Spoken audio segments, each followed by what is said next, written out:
Assalamu alaikum dear students. My name is Sabah and I am here to teach you chemistry class 10th. आज हम study करेंगे chapter number 15 की exercise के MCQs. सबसे पहला MCQ है विच one of the following properties of water is responsible for rising of water in plants. Plants में जो पानी है वो जड़ों के ज़रिए जो है वो पानी इकट्ठा किया जाता है।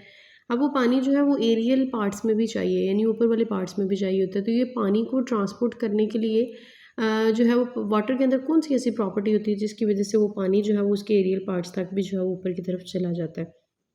तो दिस प्रॉपर्टी इज कॉल्ड, बेटा हमने टॉपिक में पढ़ा था प्रॉपर्टीज ऑफ वाटर में कि इसकी प्रॉपर्टी होती है कैपिलरी रिएक्शन की। कैपिलरी रिएक्शन की वजह से जो है वो वाटर ऊपर की तरफ उठता हुआ जाता है। Second MCQ is specific heat capacity of water. Water की जो स्पेसिफिक हीट कैपेसिटी है वो क्या है। अब यहाँ पे अगर आप वैल्यूज़ देखें तो उन्होंने चेंज की हैं, जिससे कन्फ्यूजन जो है वो ज़्यादा हो सकती है। 4.2 है, ये भी 4.2 है, ये उसी को उन्होंने जो है वो चेंज कर दिया 2.4, ये भी 2.4। उसके साथ ही यूनिट्स पे आपने गौर करना है। ये है जी kilo joule per gram per kelvin, ये भी किलो जाउल में दिया गया है, ये दोनों जाउल्स में दिए गए हैं। अब आपने मेन याद रखना है कि 4.2 वैल्यू होती है और यूनिट्स उसके जाउल में होते हैं। 4.2 joule per gram per kelvin is the specific heat capacity of water. The next MCQ is water dissolves non ionic compounds by. Water पानी जो है वो अपने अंदर नॉन आयोनिक कंपाउंड्स को डिजॉल्व करता है।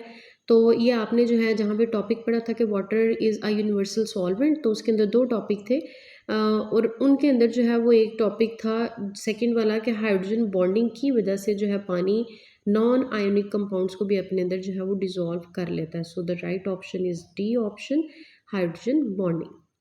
The next MCQ is temporary hardness is because of. अब हार्डनेस दो तरह की होती है, temporary and permanent. Temporary hardness होती है जी अगर कैल्शियम और मैग्नीशियम के बाइकार्बोनेट्स पानी में मौजूद हों तो टेम्प्रेरी हार्डनेस हो जाती है, और अगर कैल्शियम और मैग्नीशियम के सल्फेट्स मौजूद हों तो फिर परमानेंट हार्डनेस होती है। टेम्प्रेरी हार्डनेस के बारे में पूछा गया है तो यहाँ पे ये बाइकार्बोनेट दिया गया है, ये कार्बोनेट है, ये भी कार्बोनेट है और ये सल्फेट है। तो टेम्प्रेरी हार्डनेस बेटा अभी मैंने आपको बताया कि ये बाइकार्बोनेट्स की मौजूदगी की वजह से होती है। So the right option is A option, calcium bicarbonate जो है is the reason for the temporary hardness. The next MCQ is temporary hardness है अगर, तो टेम्प्रेरी हार्डनेस को रिमूव किया जाता है बाय एडिंग। दो तरीक़ों से हमने इस जो है वो चैप्टर में पढ़ा था कि टेम्प्रेरी हार्डनेस को ख़त्म करने के लिए दो तरीके जो है वो इस्तेमाल किए जाते हैं। बाय बॉइलिंग, या तो बॉयल कर लिया जाता है वाटर को, या फिर उसका दूसरा तरीका होता है कि उसके अंदर स्लैग्ड लाइम, ठीक है, बी ऑप्शन की, यानी कि calcium hydro oxide CaOH twice, slagged lime को अगर आप ऐड करें तो इसके ज़रिए भी आप टेम्प्रेरी हार्डनेस को ख़त्म कर सकते हैं। The next MCQ is permanent hardness is removed by adding. Permanent hardness को जो है वो रिमूव करने के लिए क्या किया जाता है। परमानेंट हार्डनेस को बेटा ख़त्म करने के लिए भी यहाँ पे हमने दो ही मेथड पढ़े थे कि आप परमानेंट हार्डनेस ऑफ वाटर को जो है वो रिमूव कर सकते हैं। एक था जी by using the washing soda और दूसरा था by using the sodium zeolite. अब यहाँ पे जो है वो वॉशिंग सोडा की बात तो नहीं हुई, तो सोडियम जियोलाइट दिया हुआ है, इसका मतलब है कि आपका option A is the right option है, यानी कि permanent hardness is remove by adding the sodium zeolite. The next MCQ is which one of the following salt, इनमें से कौन सा सॉल्ट है जो कि makes the water permanently hard, जो कि वाटर को परमानेंटली हार्ड करता है। अभी मैंने बताया कि परमानेंट हार्ड के लिए सल्फेट्स का होना ज़रूरी है, कैल्शियम और मैग्नीशियम के सल्फेट्स। ये सोडियम कार्बोनेट है, ये सोडियम बाइकार्बोनेट है, ये कैल्शियम बाइकार्बोनेट है। यहाँ पे आपके पास option D is the right option, यानी कि कैल्शियम सल्फेट। ये सल्फेट की मौजूदगी की वजह से कैल्शियम और मैग्नीशियम में से कोई भी सल्फेट मौजूद हो तो वो वाटर को परमानेंटली हार्ड कर देता है। The next MCQ is rapid growth of algae. Algae की जो रैपिड ग्रोथ होती है वाटर बॉडीज़ में is because of detergents. Water bodies के अंदर जो एल्जी की रैपिडली ग्रोथ होती है वो डिटर्जेंट्स की मौजूदगी की वजह से होती है, क्योंकि डिटर्जेंट्स के अंदर क्या मौजूद होते हैं। ये देखें बेटा topic domestic effluents. Domestic effluents में जो है वो सबसे ज़्यादा डिटर्जेंट्स की बात हो रही है कि डिटर्जेंट्स की मौजूदगी की वजह से जो है वो ये यानी कि पानी के अंदर जो है वो प्रॉब्लम्स क्रिएट हो रहे होते हैं। उसमें से सेकंड पैराग्राफ की सेकंड लाइन में देखें लिखा हुआ है the phosphate salts. Phosphate salts जो होते हैं जो कि प्रेजेंट होते हैं डिटर्जेंट्स में, ये कॉज करते हैं रैपिड ग्रोथ ऑफ एल्गी को इन द वाटर बॉडीज। तो so the right option is phosphate salts, phosphate salts. So the right option is D option. Phosphate salts जो होते हैं ये रैपिड ग्रोथ करवाते हैं एल्गी की in water bodies. Next MCQ is depletion of oxygen from water is not because of. Water के अंदर जो ऑक्सीजन की डिप्लीशन होती है वो किस वजह से नहीं होती है? Decaying of aquatic plants, biodegradation of aquatic plants, rapid growth of aquatic plants या डीकम्पोजिशन ऑफ एक्वाटिक प्लांट्स। अच्छा जी, ऑक्सीजन की जो कमी हो जाती है वाटर के अंदर वो किस वजह से नहीं होती?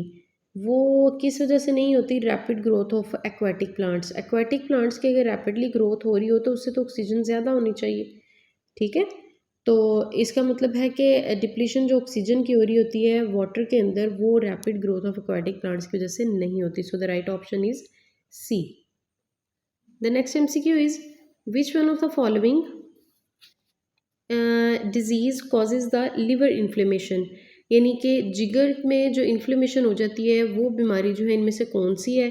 टाइफाइड है, जॉन्डिस है, कॉलरा है या हेपेटाइटिस है? HEPA means liver. हेपा का मतलब जो है ये क्या है? ये लिवर है। तो लिवर की इन्फ्लेमेशन जो है वो डिजीज़ जो है वो है जी option D hepatitis. The next MCQ is which one of the following disease cause the severe diarrhoea and can be fatal. कौन सी जो इनमें से बीमारी है जो कि डायरिया सीवियर यानी कि जब शिद्दत अख्तियार कर जाता है डायरिया और कैन बी फैटल और वो ख़तरनाक हद तक बढ़ जाता है डायरिया, तो this disease is called option C cholera. Next MCQ which one of the following gases is use to destroy the harmful bacteria in water. Water के अंदर जो हार्मफुल बैक्टीरिया होते हैं उनको डिस्ट्रॉय करने के लिए इनमें से कौन सी गैस जो है वो इस्तेमाल की जाती है? तो option B is the right option. Chlorine को वाटर के अंदर डाला जाता है ताकि जो हार्मफुल बैक्टीरिया हैं उनको ख़त्म किया जा सके। तो chlorine is the right option. The next MCQ is which one of the following ions does not cause hardness in water. इनमें से कौन सा आयन है जो कि पानी के अंदर हार्डनेस कॉज करने में जिसका कोई भी किरदार नहीं है? अब हार्डनेस टेम्परेरी है या परमानेंट है? उसमें आयन्स आएंगे कैल्शियम और मैग्नीशियम के, ठीक है। और दो कंडीशंस होती हैं, या तो कैल्शियम और मैग्नीशियम के बाइकार्बोनेट्स होने चाहिए, ठीक है, टेम्परेरी हार्डनेस में, या फिर कैल्शियम और मैग्नीशियम के सल्फेट्स होने चाहिए परमानेंट हार्डनेस में। लेकिन सोडियम का पानी की हार्डनेस के साथ किसी किस्म का कोई ताल्लुक नहीं होता, तो this ion does not cause the hardness. Sodium ions is the right option. The next MCQ is a disease that causes bone and tooth damage is. हड्डियों और दांतों को जो डैमेज करती है बीमारी वो होती है जी फ्लोरीन की कमी की वजह से, and that is called the fluorosis. The next MCQ is ionic compounds are soluble in water. जो आयोनिक कंपाउंड्स होते हैं वो पानी के अंदर सॉल्युबल हो जाते हैं, क्यों? क्योंकि आयंस के बाहर जो वो डाइपोल यानी कि पोल्स बना दिए जाते हैं, तो जो भी इसके अंदर पानी के अंदर चीज़ सॉल्युबल की जाती है उनके आयंस को अलग-अलग किया जाता है, जैसे कि फॉर एग्जांपल सोडियम के आयंस अलग, क्लोरीन के अलग, ठीक है। और उनके बाहर जो है वो डाइपोल फोर्सेस जो है वो जो है वो बना दी जाती हैं, जिसकी वजह से पानी के अंदर वो आयनिक कंपाउंड जो है वो सॉल्युबल हो जाते हैं। So the right option is B ion dipole forces. The next MCQ is the chemicals use to kill और कंट्रोल पेस्ट। पेस्ट वगैरह को किल करने के लिए या कंट्रोल करने के लिए जिन केमिकल्स को इस्तेमाल किया जाता है they are absolutely called pesticides. अब ये जो पेस्टिसाइड्स होते हैं ये क्या हैं? ये डेंजरस इनऑर्गेनिक केमिकल्स हैं, ये डेंजरस ऑर्गेनिक केमिकल्स हैं, बेनिफिशियल इनऑर्गेनिक केमिकल्स हैं, ये बेनिफिशियल ऑर्गेनिक केमिकल्स हैं। अच्छा जी, पहले नंबर पे तो ये कंट्रोल कर रहे हैं पेस्ट को, उनको किल कर रहे हैं, तो दे आर बेनिफिशियल, ठीक है, ये फ़ायदेमंद है। अब ये दोनों तरह के होते हैं, इनऑर्गेनिक भी और ऑर्गेनिक भी, लेकिन मोस्टली जो ज़्यादातर पेस्टिसाइड्स इस्तेमाल हो रहे थे वो ऑर्गेनिक केमिकल्स होते हैं। तो यहाँ पे जो मोस्ट सुटेबल आंसर है वो है जी बेनिफिशियल ऑर्गेनिक केमिकल्स, यानी कि option D is the right option. If you are new, then subscribe the channel.